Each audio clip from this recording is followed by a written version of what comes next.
Good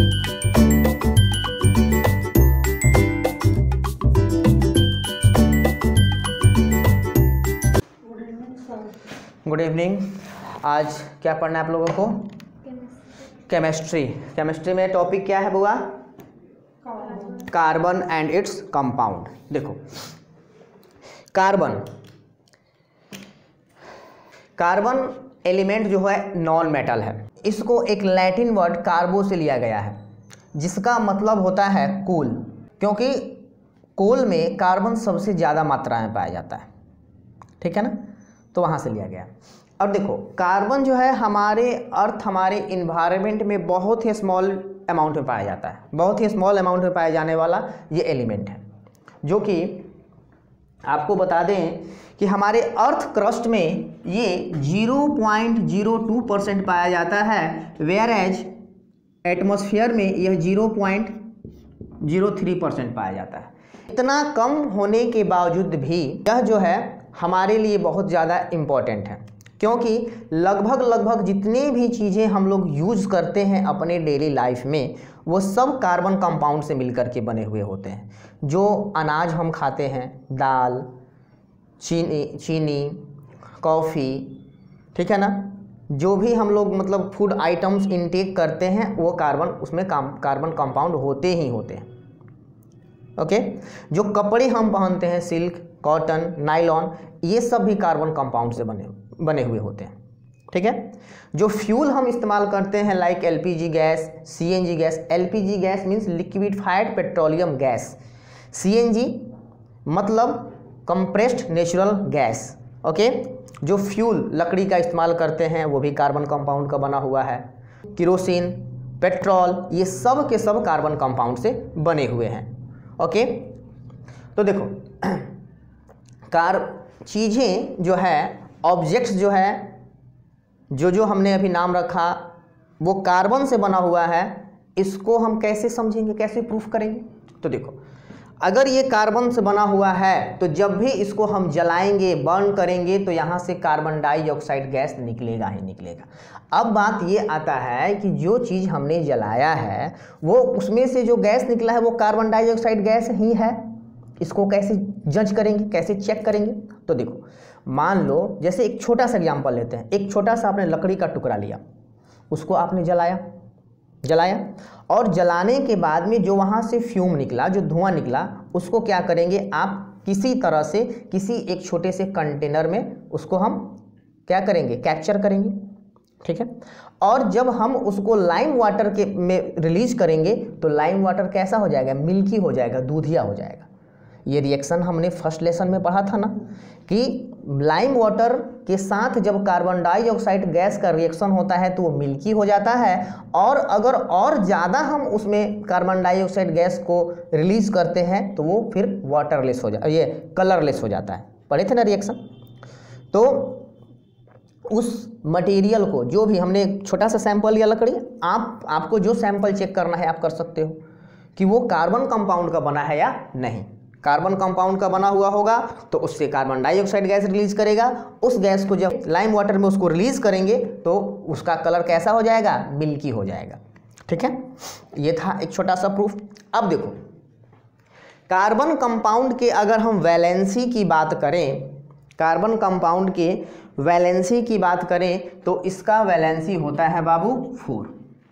carbon के पास total number of electrons कितने होते हैं? 6 होते हैं ना। तो इसका अगर कॉन्फ़िगरेशन, इलेक्ट्रॉनिक कॉन्फ़िगरेशन करोगे तो KLM होता है ना, KLMNO बताया था मैंने पहले।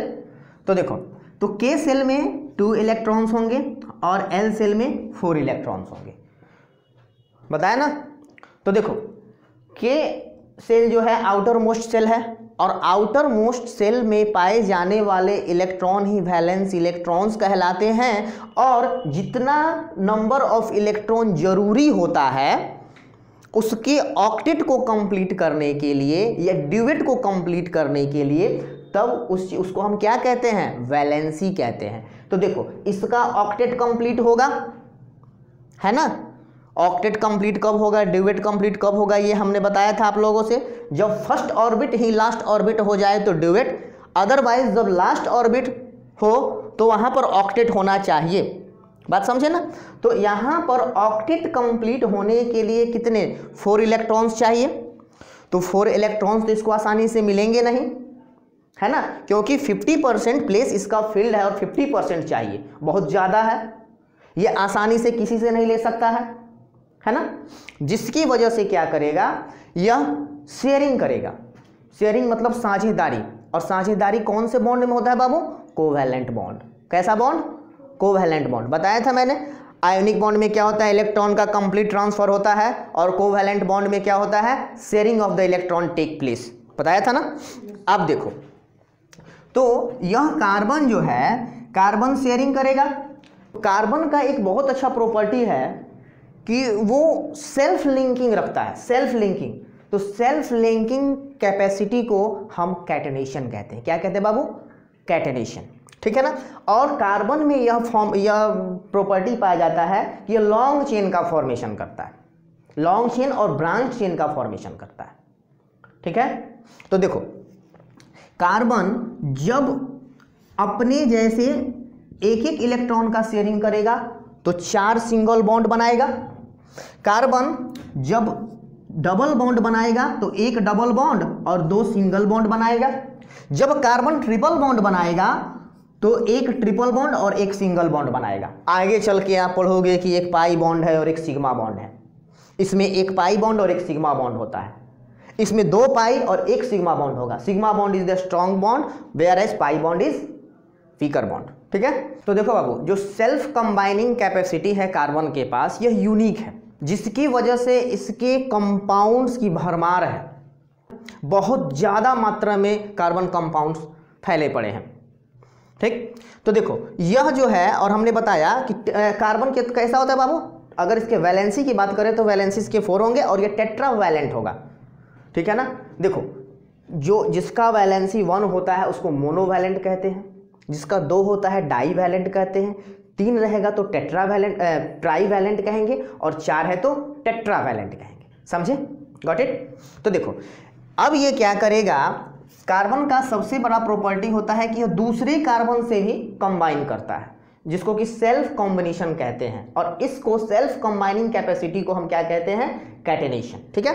तो देखो, यह क्या होगा, यह कार्बन कार्बन से जुड़ करके भी बहुत बहुत लंबा लंबा चेन बनाएगा, ठीक है ना, लॉन्ग चेन बनाएगा।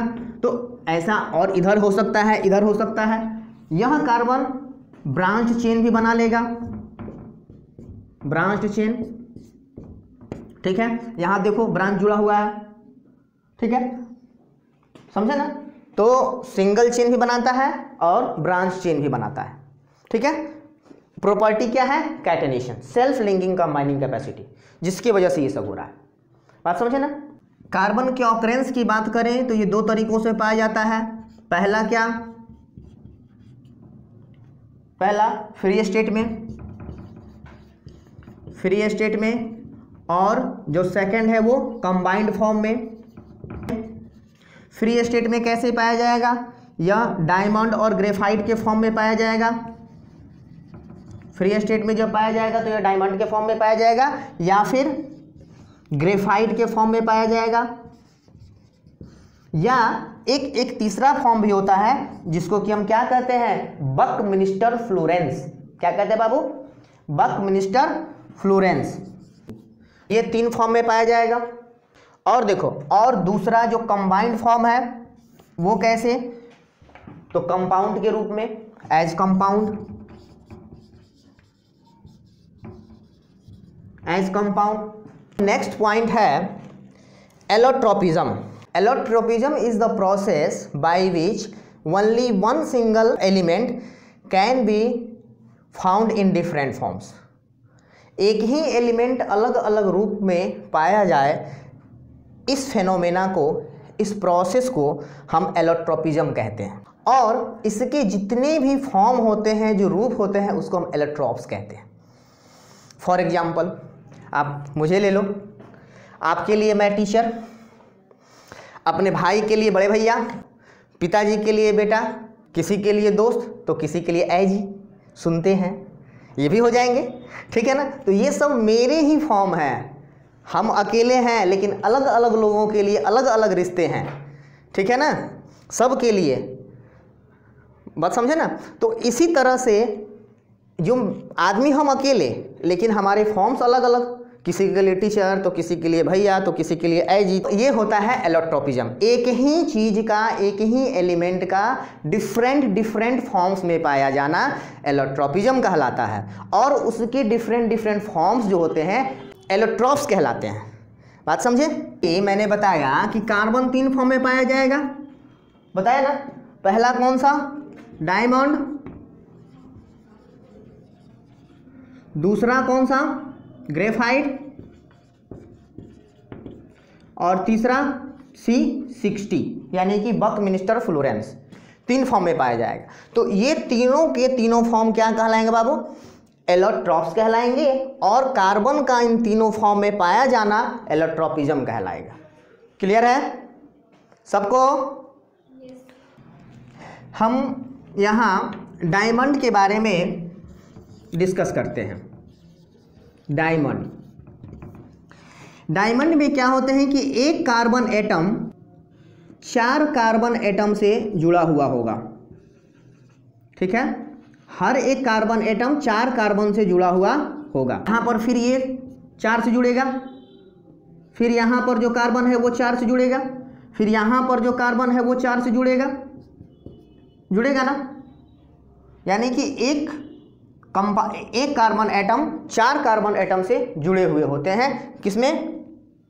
किसमें बउआ, डायमंड में, और सब सिंगल बॉन्ड से जुड़े हुए होते हैं। और जैसा कि मैंने बताया सिंगल बॉन्ड स्ट्रॉन्ग बॉन्ड है, तो इस वजह से ये जो डायमंड होता है इस पृथ्वी पर पाया जाने वाला सबसे स्ट्रॉन्गेस्ट एलिमेंट है। डायमंड जो है, डायमंड अगर इसको हम स्ट्रांगली हिट करें तो क्या होगा, स्ट्रांगली हिट करें, इसको बर्न करें तो क्या होगा, इसको अगर हम बर्न करते हैं, स्ट्रांगली हिट करते हैं, स्ट्रांगली बर्न करते हैं, तो क्या होगा कि सारा का सारा कार्बन डाइऑक्साइड बन के उड़ जाएगा और कुछ भी हम लोग को नहीं बचेगा, क्योंकि स्ट्रांग बॉन्ड है। बॉन्ड को ब्रेक करने में हमको ज़्यादा एनर्जी लगाना पड़ेगा। तो ज़्यादा एनर्जी कैसे दे रहे हैं, हिट के फॉर्म में। तो हिट के फॉर्म में एनर्जी दे रहे हैं तो ज़्यादा एनर्जी देना पड़ेगा बॉन्ड को तोड़ने के लिए, ठीक है ना। तो इसका मेल्टिंग पॉइंट जो होगा ज़्यादा होगा। अब ग्रेफाइट के बारे में देखते हैं। ग्रेफाइट, तो देखो ग्रेफाइट इसका सेकंड एलोट्रोप है।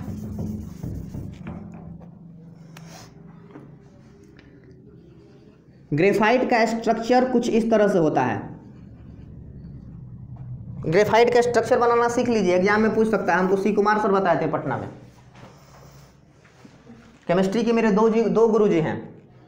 पहले रक्सौल के सर अजय मिश्रा, जिन्होंने 9th और 10th में हमको पढ़ाया, और फिर पटना में कैरियर व्यू, वहाँ पर मेरे गुरुजी हैं सी कुमार सर। ग्रेफाइट का स्ट्रक्चर हम वहाँ सीखे थे, आप लोग भी सीख लीजिए कैसे बनता है।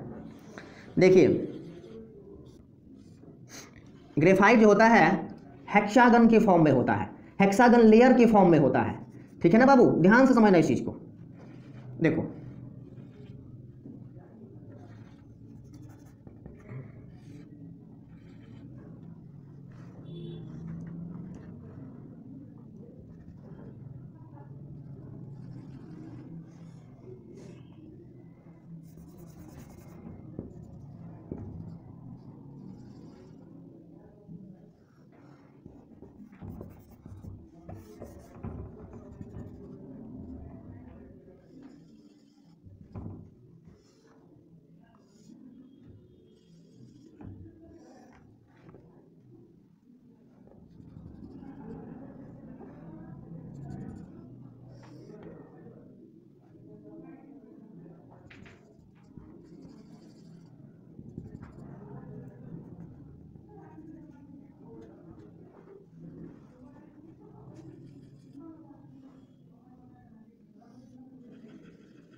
इस तरह का स्ट्रक्चर होता है ग्रेफाइट का। आप यहाँ देख रहे हैं, यहाँ पर एक कार्बन, दूसरा कार्बन, तीसरा, पांचवा, ये 1 2 3 4 5 6, इसमें 6 कार्बन एटम जो है वो सिंगल बॉन्ड से जुड़े हुए हैं, ठीक है ना। हेक्सागन लेयर बनाते हैं, ऐसे ऐसे हेक्सागन लेयर बनते हैं और वो लेयर एक दूसरे के साथ ऐसे जुड़े हुए होते हैं, ठीक है ना, वान डर वाल फोर्स ऑफ अट्रैक्शन के माध्यम से ये जो होते हैं और ये एक दूसरे पर स्लिप करते हैं। ये जो सरफेस होते हैं, ये जो हेक्सागन फ्लैट हेक्सागन सरफेस जो देख रहे हैं, हेक्सागन फ्लैट सरफेस जो देख रहे हैं, वो एक दूसरे पर स्लिप करते रहते हैं, जिसकी वजह से हमारा जो ग्रेफाइट होता है वो मुलायम होता है, ठीक है। ग्रेफाइट का इस्तेमाल कहाँ कहाँ होता है आप बताओ? पेंसिल, जो पेंसिल होता है वहाँ होता है, ठीक है ना, इलेक्ट्रोड बनाने में भी होता है। अच्छा, डायमंड का यूज नहीं पता है ना? डायमंड का इस्तेमाल क्या, अरे नेकलेस सेट बनाने में, रिंग बनाने में, इसका मतलब ऑर्नामेंट्स बनाने में, ठीक है, ऑर्नामेंट्स बनाने में इसका इस्तेमाल होता है। और उसके बाद इसका इस्तेमाल कहाँ होता है? ग्लास कटर्स में।